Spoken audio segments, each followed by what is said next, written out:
अस्सलामु अलैकुम dear viewers. अगर शोहर और बीवी के दरमियान मोहब्बत कम हो गई हो तो इसे दोबारा मजबूत बनाने के लिए सिर्फ एक चीज़ काफ़ी नहीं होती, बल्कि रवैया, गुफ्तगू, एहतराम, वक्त और दुआ सब मिलकर असर करते हैं।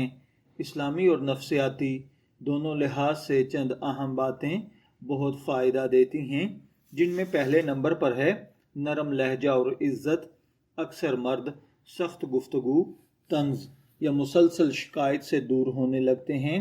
शोहर से इज़्ज़त, सुकून और नरम अंदाज में बात करना दिल को दोबारा करीब लाता है। दूसरे नंबर पर है पुरानी अच्छी यादें ताज़ा करना। वो दिन याद करें जब मोहब्बत ज़्यादा थी। साथ बैठकर पुरानी तस्वीर, अच्छी बातें या खुशगवार लम्हात याद करना ताल्लुक़ में नरमी पैदा करता है। तीसरे नंबर पर है लाइफ पार्टनर की तारीफ़ करना। मर्द उमूमन तारीफ़ और इज़्ज़त से ज़्यादा मुतासर होते हैं। इनकी मेहनत, ज़िम्मेदारी या किसी अच्छी आदत की तारीफ़ करना आपस में मोहब्बत पैदा करता है। चौथे नंबर पर है बेजा लड़ाई और ज़िद कम करना। हर बात जीतना ज़रूरी नहीं होती। बाज़ औक़ात खामोशी और हिकमत ताल्लुक़ को बचा लेती है।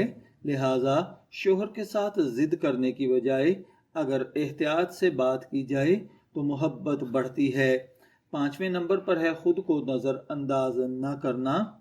अपनी सेहत, सफाई, लिबास और मस्बत अंदाज पर तवज्जो देना भी ताल्लुकात में कशिश पैदा करता है। छठे नंबर पर है वक्त देना। अगर लाइफ पार्टनर ज़हनी दबाव, मुआशी परेशानी या थकन का शिकार है तो फ़ौरन मोहब्बत कम होने का मुतालबा न करें। बाज़ औक़ात इंसान वक्ती तौर पर इमोशनली डिस्टेंस चाहता है और हम लोग उसे उस वक्त थोड़ा फासला देने के मूड में नहीं होते, अपनी ज़िद लेकर बैठ जाते हैं, जो कि दोनों को दूर कर देता है। सातवें नंबर पर है इस्लामी तरीके। नमाज, दुआ, अच्छे अखलाक ताल्लुकात में बरकत लाते हैं। मियाँ बीवी के दरमियान मोहब्बत के लिए अक्सर व बेशतर ये दुआ पढ़ा करें, जो कि सूरह फुरकान की आयत नंबर 74 का हिस्सा है। बिस्मिल्लाहिर्रहमानिर्रहीम। रब्बना हबलना मिन अज़वाजिना व ज़ुर्रियतिना कुर्रत आयुनिन वजअलना लिलमुत्तकीना इमामा। इसका मफ़हूम ये है, ऐ हमारे रब, हमें हमारी बीवियों और औलाद की तरफ से आँखों की ठंडक अता फरमा दे। हमें, हमारी औलाद को और हमारी बीवियों को आने वाले लोगों का इमाम बना दे। आठवें नंबर पर है खुलकर बात करना। कभी सुकून से ये पूछना भी ज़रूरी होता है, क्या चीज़ हमारे रिश्ते को पहले जैसा बना सकती है। इल्ज़ाम न लगाएं, एहसास करें, एक दूसरे के लिए मोहब्बत को जगा दें।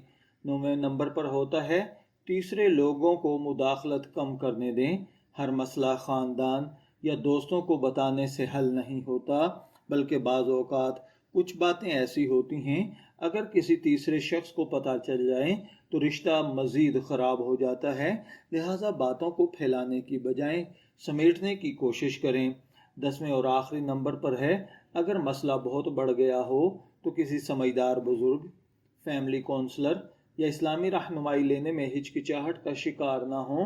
मोहब्बत अक्सर ख़त्म नहीं होती, बल्कि गलत फहमियों, मसरूफियात और दिल आज़ारियों के नीचे दब जाती है। सही रवैया और मुस्तकबिल की कोशिश कई रिश्तों को दोबारा मजबूत कर देती है। मैं दुआगो हूँ कि अल्लाह ताला मियाँ बीवी में कायम मोहब्बत को दायमी फरमाए। शब्बीर अहमद को इजाज़त दीजिए, फिर मुलाकात होगी किसी नए टॉपिक के साथ। तब तक के लिए अल्लाह हाफिज़।